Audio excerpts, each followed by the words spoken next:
Huwag kang magilty kung pinapatupad mo ang patakaran mo sa negosyo mo. Tandaan mo, your business, your rules. Kapag may humirit ng utang tapos tinanggihan mo, huwag kang magilty. Kapag may bumili ng soft drinks tapos di mo pinahiram yung bote kasi ayaw mag-deposit, huwag kang magilty. Kapag may customer ka na kulang ng piso pero di mo pinagbigyan, huwag kang magilty. Kapag may gustong humiram ng cash sa'yo pero di mo pinautang, huwag kang magilty.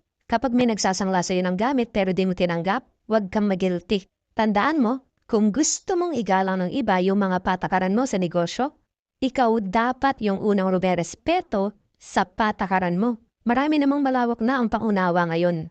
Maiintindihan naman nila yan basta mabanggit mo sa kanila ng masinsinan. Ika nga ng karamihan, negosyo lang, walang personalan. Pero kung meron mong magalit at hindi ka maiintindihan sa mga pinapatupad mong patakaran, ito yung lagi mong tatandaan.